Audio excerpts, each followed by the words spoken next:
Hello everyone. तो कैसे आप सब। Welcome to our channel edge bird. My name is Sandeep Singh. Today we are going to discuss the 5th chapter of your 7th class book Honeycomb, which is your English book. And in this chapter we will discuss about a shoemaker, an artist. की इस chapter में एक शू maker को artist कहा गया है और इस चैप्टर का नाम है क्वालिटी, मतलब कितनी बेहतरीन क्वालिटी के शूज़ वो बनाता था। इन सब के ऊपर यह लेसन है। तो let's start this video. Before you read, can a, पढ़ने से पहले, can a shoe maker be called an artist?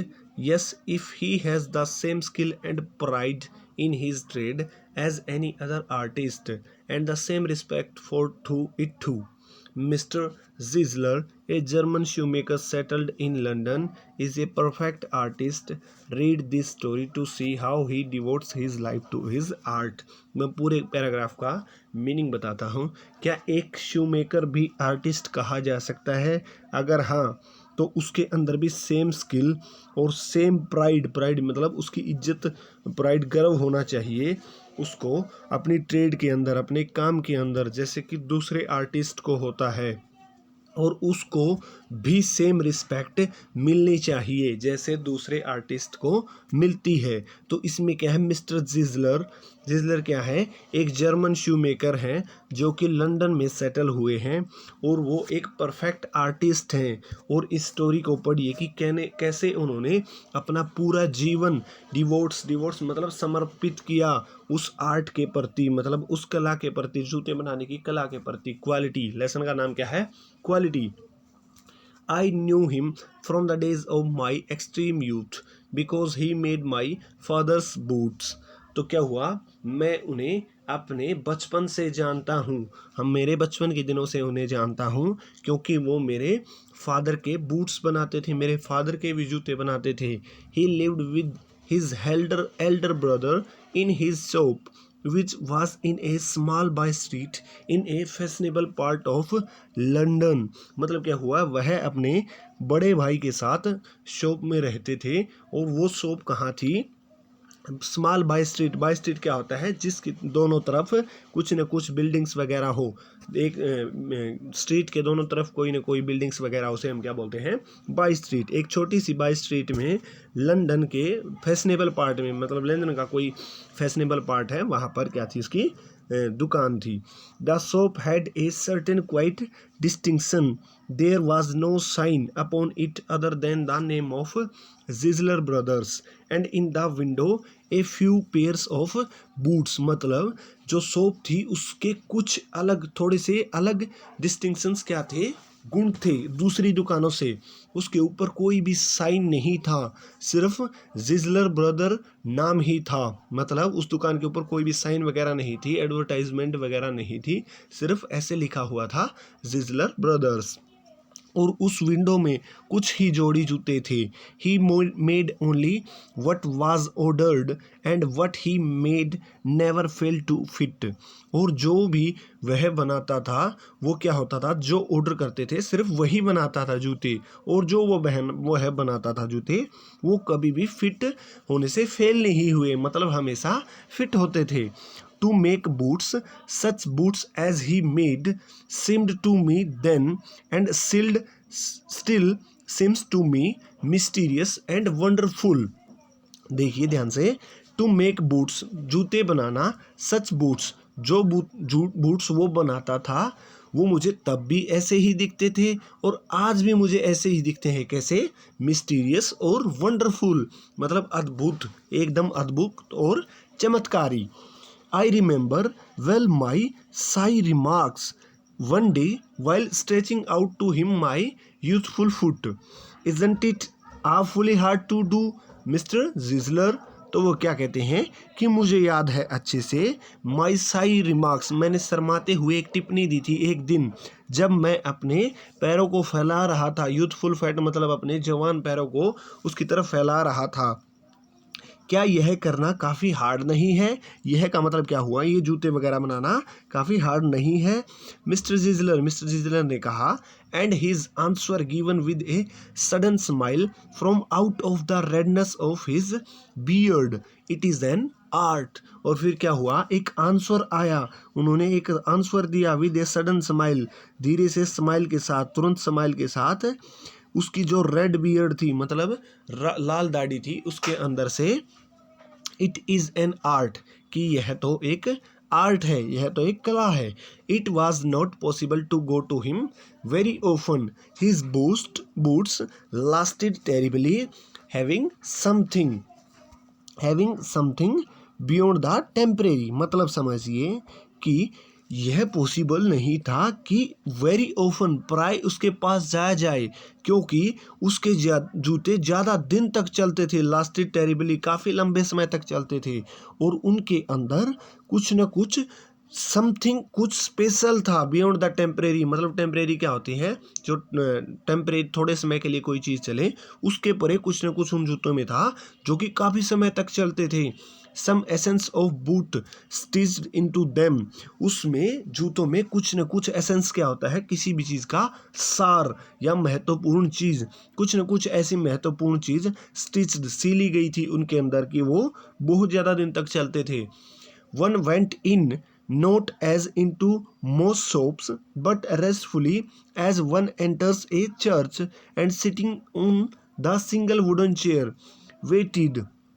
देखिए, जब कोई उसके अंदर जाता था, not as into most shop, ऐसे नहीं जैसे दूसरी दुकानों के अंदर लोग जाते थे, ऐसे नहीं, बट रेस्टफुली, बिल्कुल आराम से, शांति से, as one enter a church, जैसे कि कोई एक चर्च के अंदर एंटर हो रहा हो, और sitting on the single wooden chair, और सिंगल, वहाँ पर जो सिंगल चेयर थी, वुडन चेयर थी, वहाँ पर बैठ जाते थे, और वेटिड मतलब वेट करते रहते थे। एक guttural sound and the tip top of his slippers beating the narrow wooden stair, and he would stand before one without coat, a little bent in leather apron with sleeves turned back, blinking as if awakened from some dreams of boots। देखिए ध्यान से, एक गुटरल sound क्या आती है, मतलब गले की आवाज़, गले की खराश की आवाज़, and the tip tap of his slippers, और उसके स्लीपर्स की आवाज़, जो कि बीट कर रहे होते थे वुडन स्टेयर्स, मतलब जो तंग सी लकड़ी की सीढ़ियाँ थी, उनसे टक टक करते हुए वह आता था। And he would stand before one, और वह किसी के सामने, जो भी उनके दुकान में आता था उसके सामने खड़ा हो जाता था, विदाउट कोट, बिना कोट पहने हुए, थोड़ा सा झुका हुआ, इन लेदर एप्रोन। एप्रोन क्या होता है, ये देख लीजिए आप वीडियो के अंदर, एप्रोन क्या होता है, जो ये लेदर का कोट जूते बनाने वाले पहनते हैं, इसे हम क्या बोलते हैं, एप्रोन। और वो क्या करता था, चमड़े के एप्रोन के अंदर उसके सामने आ जाता था, और उसकी विद स्लीव्स टर्न्ड बैक, मतलब बाहें मुड़ी हुई, ब्लिंकिंग, आंखें झपकती हुई, as if awakened from some dream of boots, और जैसे अभी अभी जगा हो किसी ड्रीम ऑफ बूट से, मतलब जूतों के सपनों से अभी जगा हो, मतलब सोते हुए जूतों के सपने देखकर बस अभी जगा हो। And I would say, how do you do Mister Gessler, could you make me a pair of Russian leather boots. और मैं कहता कि तुम कैसे हो मिस्टर जिजलर, क्या तुम मेरे लिए एक रशियन लेदर बूट्स का पेयर बना सकते हो, मतलब रशियन लेदर के बूट्स बना सकते हो। Without a word, he would leave me retiring whence he came or into the other portion of the shop। इसका मतलब क्या हुआ, बिना कोई शब्द कहे वह वहाँ से मुझे छोड़कर चला जाता जहाँ से वह आया था, या किसी दुकान के किसी भी पोर्शन में, दूसरे पोर्शन में। And I would continue to rest in the wooden chair inhaling the incense of his trade, और मतलब मैं वहीं पर कंटिन्यू रेस्ट करता उस वुडन चेयर के ऊपर बैठकर, और इनहेलिंग मतलब उस स्मेल को सूंघता रहता, जो उसकी ट्रेड की स्मेल थी, उसकी दुकान में जो चमड़े की स्मेल थी उसको सूंघता रहता। Soon he would come back holding in his hand a piece of gold brown leather, और जल्द ही वह वापस आता और एक चमड़े का टुकड़ा अपने हाथ में थामे हुए, गोल्ड ब्राउन मतलब गोल्ड ब्राउन कलर का लेदर का टुकड़ा अपने हाथों में लिए आता. With eyes fixed on it he would remark, "What a beautiful piece," when I too had admired it. इसका मतलब समझिए, और वो क्या करता, अपने हाथ में उसको लेके आता और उस पर आंखें गड़ाए.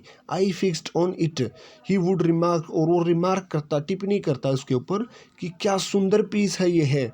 और फिर मैंने भी कहा था, मैंने भी इसको सराहना की थी, इस बात को माना था. When I too had admired it, और मैंने भी इसे बात को माना था. He would speak again, when do you want them, और वह फिर से दोबारा पूछता कि तुम इन्हें कब चाहते हो, कब लेना चाहते हो. और ये देखिए, what a beautiful piece, when do you want them, ये इस टाइप की और भी कुछ लाइंस आई थी इस लेसन के अंदर. तो ये है क्या है, जर्मन एसेंट है, जर्मन जो लैंग्वेज है उसके अंदर ऐसे ही बोला जाता है. तो इस टाइप का एसेंट यह है. तो आप कंफ्यूज मत हो, साइड में जो आपकी बुक में लिखा हुआ है वहाँ से आप चेक कर सकते हो. And I would answer, oh as soon as you conveniently can, मतलब क्या हुआ, ओ मैं आंसर देता कि जब चाहो तुम आसानी से कर सको तब दे देना. And he would say tomorrow for night, और वह क्या कहता, तुम कल फोर्टनाइट को, शाम को ले लेना. और if he were his Elder brother I will ask my brother, और वह क्या कहता, अगर वह उसके बड़े भाई के साथ होता तो वह क्या कहता कि मैं अपने भाई से पूछता हूँ. Then I would murmur, "Thank you. Good morning, Mr. Zizzler." "Good morning," he would reply, still looking at the leather in his hand. और फिर क्या करता मैं उन्हें प्यार से क्या करता, थैंक यू, धन्यवाद देता और गुड मॉर्निंग विश करता. और फिर मिस्टर जिजलर भी क्या करते, गुड मॉर्निंग रिप्लाई देते, और फिर भी उस चमड़े की तरफ ही देख रहे थे वो जो उनके हाथ में था.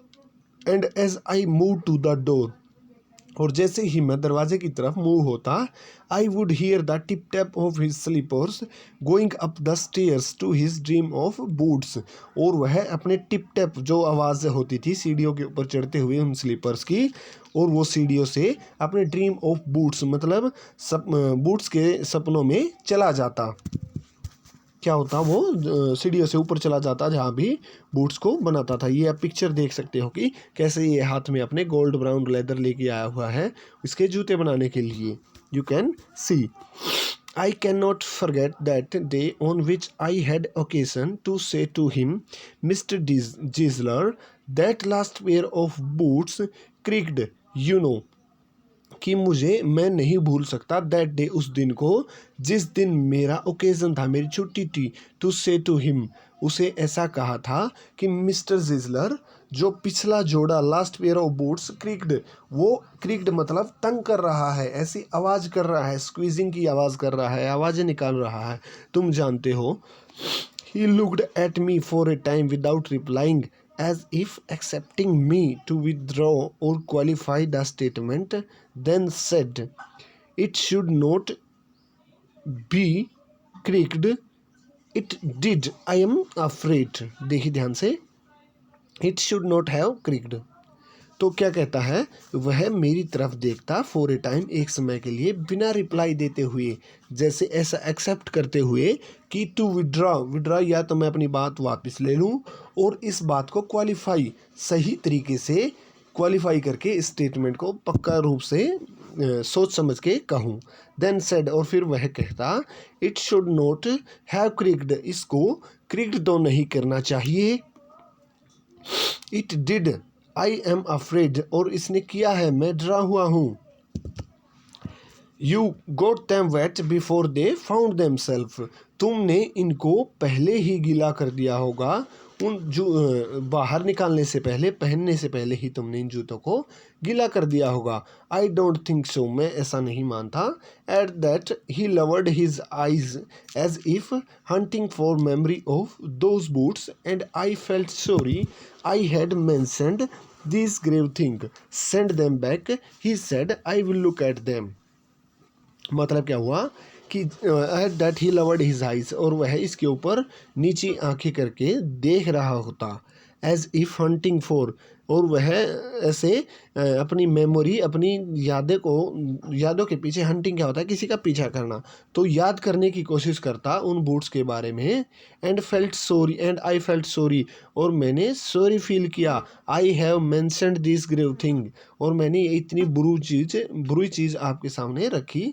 और वो कहता send them back, I will look at them, और इन्हें मुझे वापस दे दो, मैं तुम्हें इनके ऊपर देखता हूँ।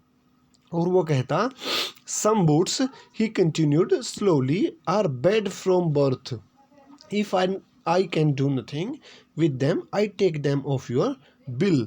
और वह कहता धीरे से कि कुछ बूट्स जन्म से ही गंदे बने हैं, मतलब अच्छे नहीं बने हैं, और अगर मैं उनके साथ कुछ कर सका तो ज़रूर करूँगा, नहीं तो मैं आपके पैसे वापस दे दूँगा, आपके बिल में से पैसे कम कर दूँगा। Once I went absent-mindedly into his shop in a pair of boots, bought it in an emergency at some large firm. एक बार, सिर्फ एक बार, once only, I went absent-mindedly, मैं खोया खोया सा, absent-mindedly क्या होता है, मतलब कंफ्यूज या खोया खोया सा, into is shop in A pair of boots in an emergency, और एक मैं बड़ी फर्म के ऊपर चला गया इमरजेंसी में, खोया खोया मतलब जल्दबाजी में, एक जूते जोड़े खरीदने के लिए। He took my order without showing me any leather, and I could feel his eyes penetrating the inferior covering of my boot.